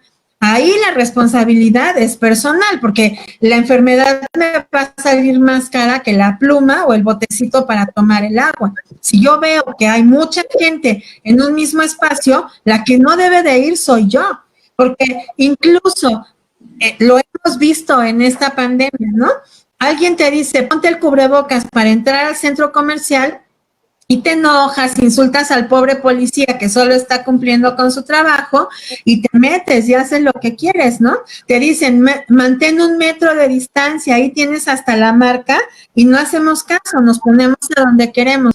Entonces ahí tiene que ver más con la educación de nosotros que con las restricciones que ponga el centro. Yo puedo poner, si yo tuviera un centro de exposiciones, yo puedo decir, bueno, vamos ahora a poner pasillos más anchos, vamos a poner los espacios más separados, pero ¿cómo evito que la gente se amontone a donde están regalando las cosas, ¿no? Ahí tiene que ver más con nosotros que con el espacio a donde hagamos el evento. Con respecto a la sanitización de estos espacios, ¿cada cuándo se debería de estar realizando? Como lo mencioné en la presentación, por lo menos una vez, si es por ejemplo, en el caso de un congreso, ¿no? Generalmente la gente llega, toma un lugar y no se quita de ese lugar, ¿no? Incluso deja ahí sus cosas apartando el espacio, etcétera. Y es la misma gente la que ocupa el mismo asiento. Entonces, con que esté limpio al principio de la jornada, limpio y desinfectado, obviamente, y cuando la gente se vaya, pues otra vez se vuelva a hacer la misma limpieza y la misma desinfección, la calidad del aire que debe de estar circulando ya nos va a garantizar que ese espacio va a estar limpio para la próxima vez que entre la gente. En el caso, por ejemplo, de un cine o de un salón de clases en donde hay un grupo en la mañana y otro grupo en la tarde, o van cambiando los grupos, cada que cambie el grupo hay que hacer limpieza y desinfección de esos espacios. Y en áreas comunes como pasillos, como sanitarios, etcétera, por lo menos cada 2 o 3 horas hay que estar limpiando y desinfectando con detergente y cloro. Sobre todo, lo que más se toca, como dije en la presentación, los picaportes, los apagadores, los elevadores, todas esas superficies. Bien, gracias. Ahora, respecto a los materiales de apoyo que comentó hace un momento, lo que son libretas, souvenirs o los mismos stands, ¿cuáles son los elementos más recomendados para desinfectar continuamente dentro de estos espacios, en los auditorios o en las áreas de exposición? Bueno, fíjense que hasta hace unos meses dejamos de utilizar bolsas, ¿no? Porque no queríamos contaminar. Y hoy yo me la he pasado preguntándome en estos meses de aislamiento, ¿cómo vamos a transportar tantas cosas en donde una bolsa de plástico nos servía para aislar los materiales, ¿no? Yo creo que aquí tenemos que buscar empaques individuales, porque es imposible, o sea, ¿cómo podría desinfectar una libreta, por ejemplo? La voy a mojar y la voy a echar a perder. Si yo le pongo, por ejemplo, alcohol o rocío con alcohol las plumas, las voy a despintar, ¿no? Y ya no se va a ver el logotipo. Entonces, hay cosas que definitivamente será muy difícil que podamos limpiar y desinfectar. Ponía el ejemplo del dinero, ¿no? El dinero, las monedas, no puedo estar limpiando y desinfectando. Además, no existe la recomendación de que eso sea adecuado. Todas las monedas, todos los billetes, etcétera. Hay cosas como, por eso me interesó explicar lo de la inmunidad, porque hay cosas que no voy a poder desinfectar. Por ejemplo, si yo voy a comerme una manzana, lógicamente, antes de comérmela, la debo de lavar para que esa ingesta sea adecuada. Pero si yo toco la libreta, y además esa libreta ha pasado por muchas manos, y además la meto a mi bolsa, que mi bolsa es un reservorio de bacterias, la mía y la de cualquier persona, y la pongo después en el asiento del carro donde alguien más se sentó, ¿cómo evito que esa libreta esté contaminada? Esa libreta va a estar siempre sucia, siempre llena de microorganismos. Entonces, ahí, ¿qué es lo importante? Lavarnos las manos y lavarnos las manos. Entonces, ahora, en lugar de que las empresas regalen libretitas, que regalen botes con alcohol gel. Eso va a ser más importante, porque ahí van a tener la misma promoción, pero va a ser algo que ayude más a las personas, ¿no? Al final, muchas de las libretas que hoy usamos o que hoy nos regalan, ya ni las usamos porque todo lo traemos en un celular, todo lo bajamos de las redes, a veces la gente ni anotaciones hace, entonces ayuda, y no tenemos ahí un reservorio de microorganismos. Como reservorio de microorganismos debemos entender cualquier lugar a donde los microorganismos van a permanecer, hagamos lo que hagamos. Por ejemplo, el dinero, yo lavé mis monedas cuando llegué a la casa, pero salí a la calle, pagué, me dieron cambio y quién sabe esas monedas que me están dando, si las lavaron o no las lavaron. Y ya las toqué con las manos, eso no lo puedo evitar. Lo que sí puedo hacer es volverme a lavar las manos. No sé si me expliqué claramente. Sí. Licenciada, para AMPE, ¿cuáles serían los nuevos diferenciadores que determinarían la contratación de un destino, recinto u hotel para sus eventos? Nos explicó algo, pero todo esto tiene que ver en conjunto. De nada sirve que el hotel haga su tarea si a lo mejor bajando del avión, desde ahí no hasta el hotel estoy desprotegido, por decirlo. Si a lo mejor el taxi, el que yo tomo, pues no cuenta con las medidas. ¿Cuál sería el diferenciador que en este caso usted estaría tomando como tal para una sede? Mire, tenemos que diferenciar las cosas. Si yo quiero seleccionar una sede, tenemos que ver muchos aspectos, no solamente ahora por el momento de la pandemia. Incluso tenemos que ver aspectos de seguridad, ¿no? De seguridad para todos, porque pues hoy estamos muy pendientes de la pandemia, pero bueno, la inseguridad, los asaltos, los asesinatos y todas estas cosas, pues siguen siendo un problema social hoy en día. Entonces, cuando seleccionamos, por ejemplo, nosotros, de manera responsable, cuando seleccionamos una sede, nos fijamos en la seguridad. No nada más de la ciudad, que a veces eso pues no se puede controlar, pero nos fijamos, por ejemplo, en la facilidad para que haya medios de transporte suficientes, porque como hemos estado viendo en las redes sociales, nos dicen, solo pueden ir 2 personas en el carro particular, pero en el camión van 40 amontonadas, o sea, es incongruente. Hay espacios o hay situaciones en donde nunca vamos a poder controlar que no existan muchas personas, pero no es lo mismo que yo tenga la disponibilidad de que existan 50 taxis o 100 taxis a que solamente haya 5 taxis, ¿no? Por poner un ejemplo, he ido a estados de la República en donde tengo que esperar 40 minutos a que regrese un taxi, porque como no hay tantos vuelos en el día, solamente hay 10 taxis. Entonces, llegan y se acaban y hay que esperar. Y hay otros lugares en donde hay, no sé, 200 taxis, ¿no? Entonces, la posibilidad de tener un transporte adecuado, pues, es mayor.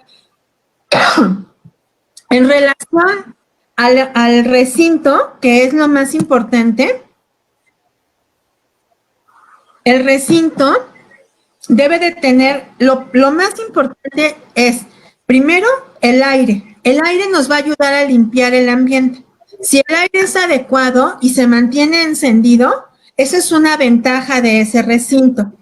Y obviamente que el recinto no me cobre más por tener el aire, porque hay lugares, ¿no? A mí me ha tocado lugares a donde hay mucho calor y mucha humedad y no prenden el aire, y si yo pido que lo prendan, me cobran más dinero. Entonces, eso debe de ser ya un servicio del recinto, y no por confort, sino por calidad ambiental, para que el aire siempre esté limpio. La otra cosa es lo que mencioné, que a la entrada del recinto haya alcohol gel para lavarse o para hacerse higiene de las manos, y que en los baños haya suficiente agua y jabón. Yo tengo una fijación y en cada recinto yo siempre digo, quiero ver los baños, quiero ver que haya suficiente baño para la cantidad de personas que van a venir, para que no tengan que estar haciendo ahí filas y amontonándose y que los baños se queden sucios, etcétera, ¿no? Hay que fijarnos más en esos aspectos de higiene, señor Jorge, pero para mí es importante que me digan que va a haber aire acondicionado adecuado, que va a haber una persona que esté limpiando y desinfectando, que ese servicio de limpieza y desinfección está certificado por alguna organización que realmente verifique que se esté haciendo correctamente, que el desinfectante sea adecuado, etcétera. Yo diría que no tengan alfombra de preferencia para que se pueda lavar correctamente, ese tipo de cosas. creo que acaba de tocar un punto muy importante y el tema de la certificación. Yo no sé si existen en México empresas que se dedican a certificar este tipo de situaciones, ¿sí? Pero yo me iría más por saber si hay alguna empresa que certifique a nivel nacional que una que esté a nivel internacional, ya que la nacional es la que se adecua a las medidas de nosotros, digamos así. Pues no existe, señor. Fíjese que eso es algo que nos han estado preguntando en las últimas semanas, incluso de no solo de lugares para eventos, sino, por ejemplo, de gimnasios, de lugares a donde normalmente hay mucha gente. En un hospital eso lo tiene que hacer el Comité de Control de Infecciones, pero a nivel público no hay una empresa que certifique o no hay un organismo regulatorio, ¿no?, que certifique ese tipo de cosas. Nosotros hemos estado dando las asesorías y hacemos un control de calidad y les entregamos incluso un documento donde dice el protocolo y cómo se verifica.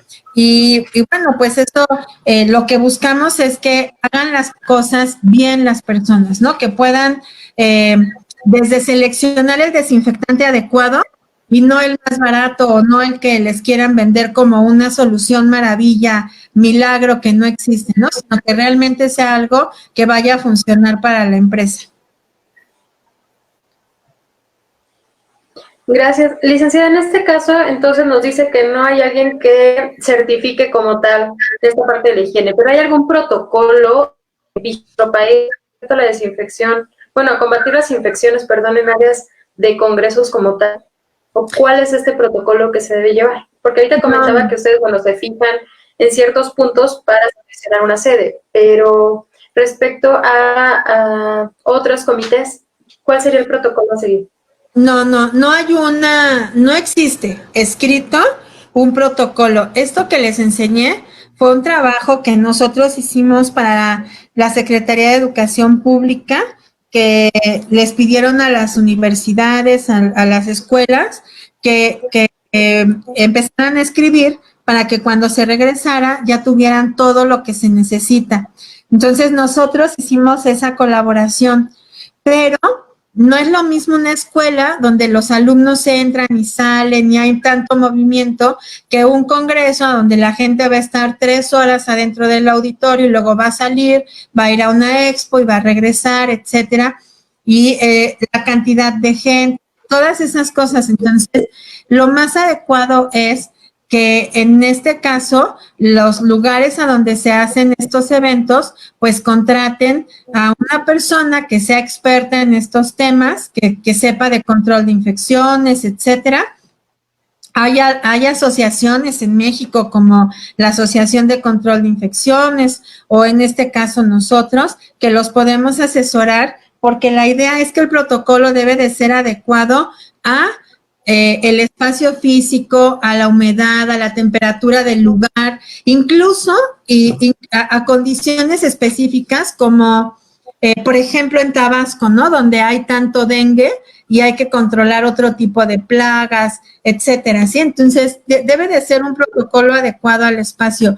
De hecho, estuve yo buscando en toda la evidencia científica que se ha documentado y no existe para ningún espacio en el mundo, me refiero, o sea, no existe en China, en Japón, en Estados Unidos, un protocolo escrito que defina esto. Hay protocolos generales y esos protocolos se adaptan a las condiciones específicas de cada lugar.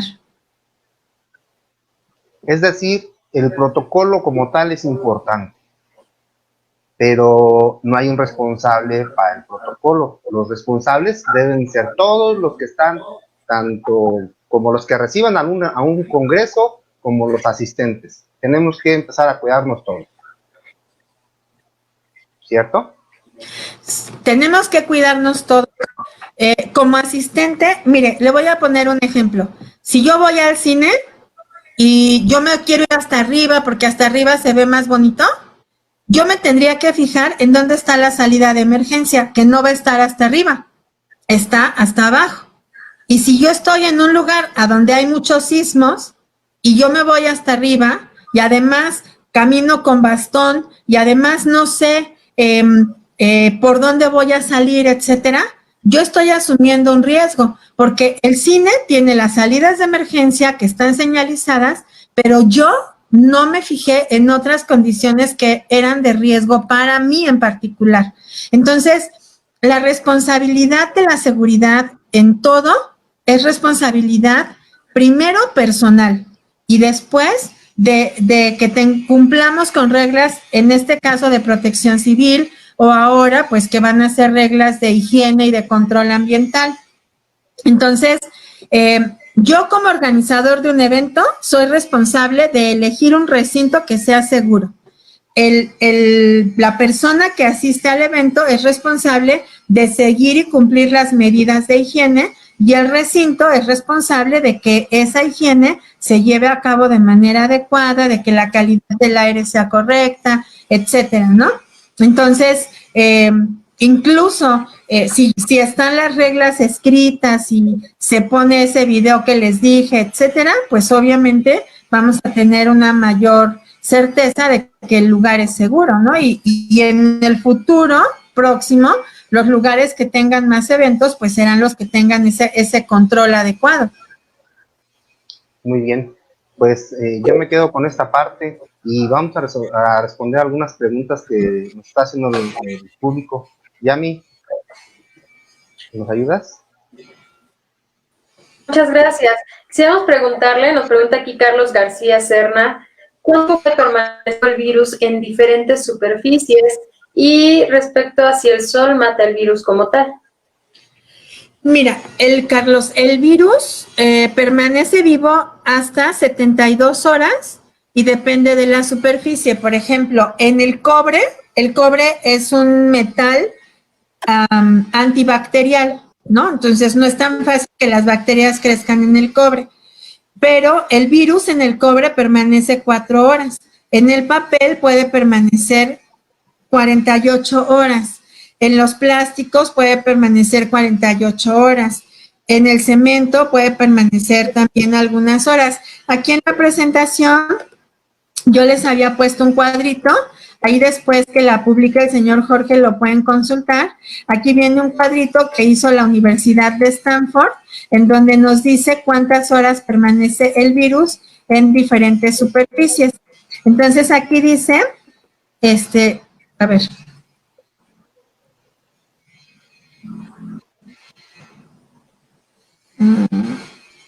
No sé si me permita compartirlo, pero a ver si lo ven.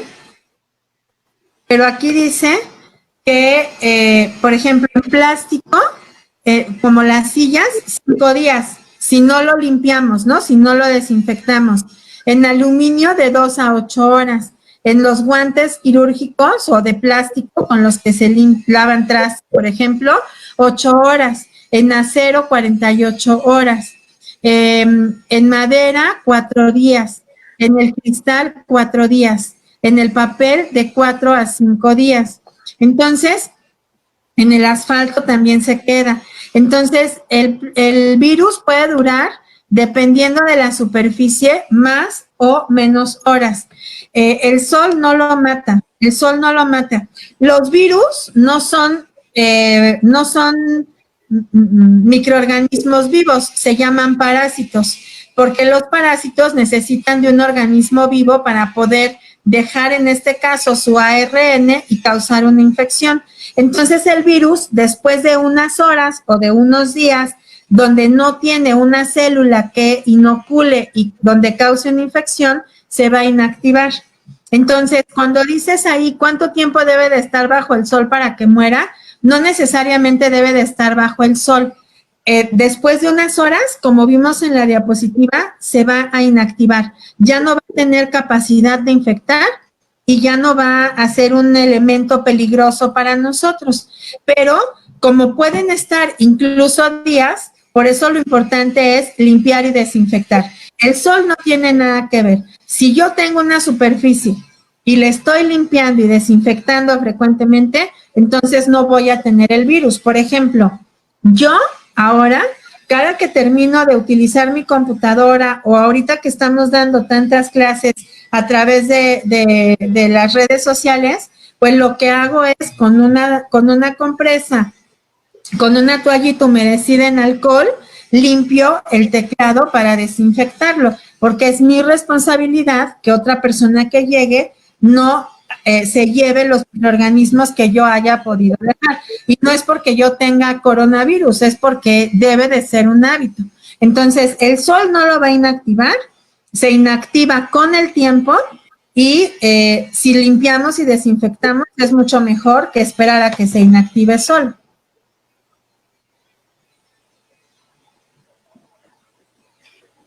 Gracias, licenciada. Ahora nos comenta o pregunta Ara Gómez, saber si en la SEP van a tomar esas medidas que usted nos presentó el día de hoy. Bueno, ellos solicitaron la asesoría y nosotros enviamos los documentos. Yo espero que los hayan tomado en cuenta y que los integren al programa que van a llevar a cabo. Lo que sí sé es que ellos tienen una gran responsabilidad en este momento en muchos aspectos, ¿no? Y creo que una de las razones por las que muchos estados están decidiendo no regresar a clase es por el diseño de los salones, el número de alumnos que hay en los salones, a veces la falta de ventilación, etcétera, que son medidas necesarias para poder tener ambientes seguros para los niños. Creo que también tiene que ver con que no va a ser imposible controlar a tantos niños y evitar que jueguen o que un niño le convide de su refresco a otro niño, cosas por el estilo. Entonces, creo que es una excelente decisión que no reanuden las clases presenciales todavía, porque no depende solo de este protocolo, pero sí sé que están trabajando en eso y ojalá que establezcan un buen protocolo, pero también en este sentido, pues también los papás tienen que involucrarse y pues también exigir que pues el ambiente sea seguro para sus hijos. Sí, claro, por supuesto. Ahora también nos pregunta Joaquín Armenta, ¿cuál es su opinión respecto a que a nivel internacional hay un programa de acreditación de GVAC STAR que está haciendo evaluaciones en recintos de términos de higiene y salubridad? Y menciona que ya se está aplicando en recintos de convenciones internacionales. Pues, ¿cuál es su opinión aquí, licenciada? Sí, como lo dijo muy bien el señor Jorge, muchas veces estas empresas lo que buscan es, obviamente cobran por esas certificaciones y van y te certifican y ya. Pero después, ¿quién le da seguimiento a que lo que vieron que se hizo un día y te dan una certificación, ¿no? Por ejemplo, en los restaurantes existe el distintivo H, ¿no? Y no, ¿sí es H? No. Sí es H. Sí, el distintivo H, que es un distintivo de higiene que garantiza que en el restaurante tienen toda la preparación de los alimentos con una higiene adecuada. Pero hay restaurantes con distintivo H en donde han salido cabellos en la comida y cucarachas y cosas así. Porque una cosa es que a alguien los haya ido y los haya certificado un día y les dieron su placa y la ponen ahí en la entrada del restaurante, y otra cosa es que haya un seguimiento constante. Y lo importante es que haya un seguimiento para que lo que se estableció un día después no se vaya diluyendo con el tiempo, porque los seres humanos tenemos mucho ese hábito. Un día estamos muy espantados, pero con el tiempo empezamos a relajar la disciplina y empezamos otra vez a tener los mismos hábitos inadecuados y al rato ya se nos olvidó que hubo una infección y que se murió la gente. Y bueno, pues, fíjense, en el 2009 hubo la pandemia de H1N1. Y todo lo que hoy tendríamos que estar haciendo es exactamente lo mismo que en el 2009. Y ya a la mayoría de la población en el mundo se le olvidó. Entonces, por eso es importante darle un seguimiento. No buscar, o sea, no tener una certificación para que me den una placa y yo la ponga ahí, sino para que realmente sea un ambiente seguro.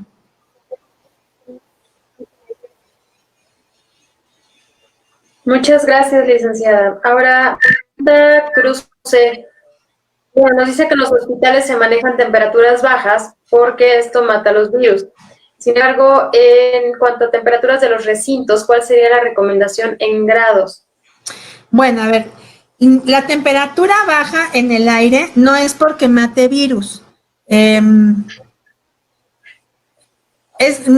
hay una relación específica de la temperatura de un ambiente con la muerte de los microorganismos. Hay microorganismos como bacterias que viven en presencia de oxígeno, otras que no viven en presencia de oxígeno, otras que crecen más rápido cuando hay humedad y temperatura, otras que no necesitan la temperatura para crecer. Y hay bacterias que pueden crecer en cualquier ambiente, con oxígeno, sin oxígeno, en alta temperatura, en baja temperatura. La calidad del aire relacionada a la humedad y a la temperatura no tiene que ver con la muerte del microorganismo, sino con el control ambiental para evitar que los microorganismos existan. Siempre que tenemos una temperatura y una humedad elevada, vamos a tener el riesgo de generación de microorganismos porque son ambientes favorables para su reproducción. Entonces, en el ambiente, en un hospital, por ejemplo, en un quirófano, la temperatura más adecuada en la que microbiológicamente se ha demostrado que no hay crecimiento de microorganismos, no que se mueran, sino que no hay crecimiento, son entre 19 y 21 grados.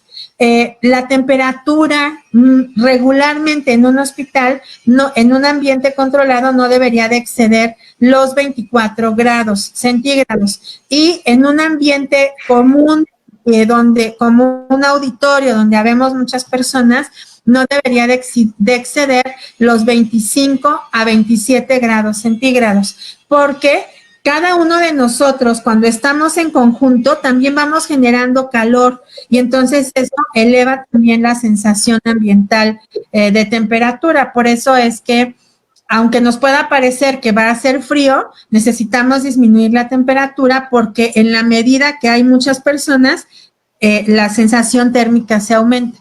Y el control ambiental tiene que ver con todas esas cosas, con que no haya excesiva sudoración y tiene que ver con la temperatura del ambiente y con la humedad. Cuando hay aire acondicionado, no solo un ventilador de aspas, sino aire acondicionado, también se controla la humedad que no sea mayor del 60%, entre 50 y 60%.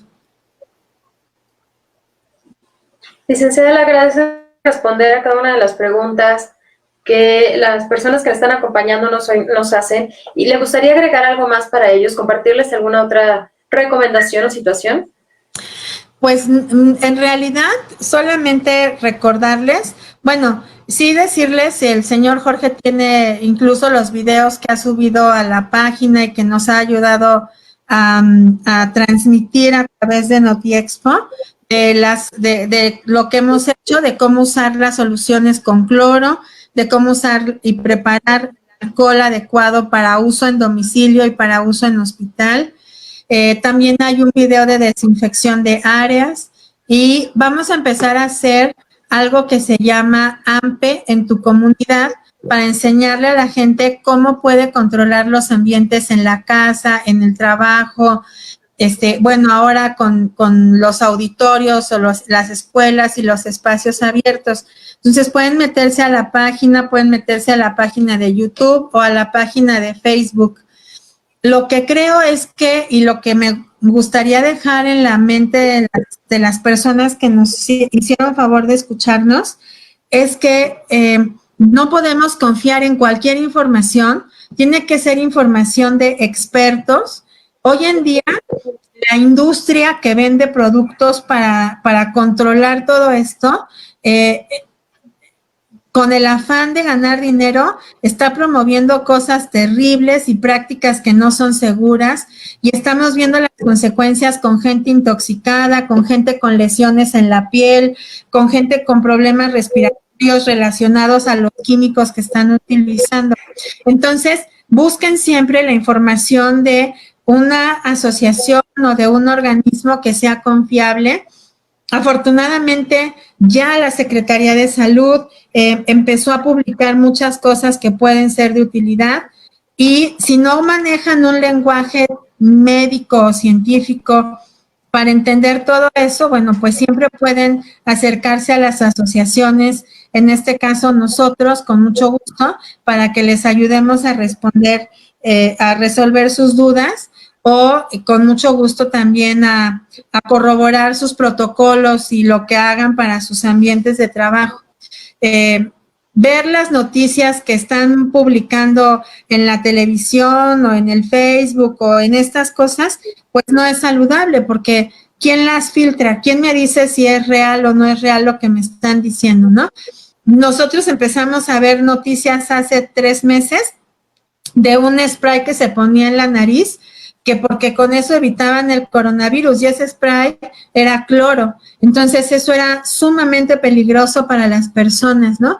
Y por eso empezamos a investigar muchas cosas y decidimos hacer todo este trabajo para orientar a la gente. Entonces, busquen siempre información confiable. Afortunadamente hay gente o empresas como Notiexpo que se esfuerzan en colaborar para que esto sea mejor y también asociaciones confiables. Entonces, busquen esa información y no se dejen llevar por lo que dicen las redes sociales, porque pues no todo, o sea, eso de que si combinan cloro con Suavitel y alcohol van a hacer un spray similar al Lysol, es una tontería, no sirve, gastan, confían en productos que no son adecuados y al final, de todos modos, están con problemas de salud. Pues sin duda, el tener información verídica es importante para la sociedad y bueno, gracias por compartir toda esta información porque realmente va a ser de mucha ayuda. Para finalizar, bueno, quisiera darle la palabra al director de Notiexpos y Congresos, Jorge Castañeda Lunar, y bueno, agradecerle también, licenciada, mi nombre es Yamilet Torres, muchas gracias por brindarnos su tiempo en esta valiosa entrevista, información que hoy nos hace llegar. Gracias, Jorge. Gracias a ti. Pues antes de cerrar la comunicación, yo quiero comentarle, licenciada, que yo sí le hice caso. Yo sí me preparé mi alcohol isopropílico, como usted nos pidió la fórmula, y lo hemos compartido con algunos de nuestros colaboradores para una mejor desinfección. También, digo, hay algunos otros productos que no vamos a entrar en esa información. Más bien, yo me quedo con esta información, con esta serie de puntos que nos ha dado, que ojalá les sirva de mucho para nuestra audiencia. Este webinar fue pensado en nuestro retorno, en reintegrarnos a las actividades y vamos a seguir con más webinar pensando en cómo vamos a integrarnos, en cómo hacer seguro nuestro momento ya reintegrarnos a tantas y tantas actividades que queremos ya hacer, ¿no? Yo les agradezco a usted, licenciada, Fabiola Casas, por apoyarme desinteresadamente. Y bueno, pues Yamilet, muchas gracias también por ayudarnos a coordinar esta charla. A todos nuestros seguidores, les agradezco su paciencia. Hicimos un webinar de 2 horas, cuando normalmente debería ser 1 hora. Agradezco su paciencia y estaremos en contacto. Más tarde publicaremos más información para que nos sigan. Gracias y buenas tardes. Gracias a ustedes. Hasta luego. Hasta luego. Buenas tardes. Hasta luego.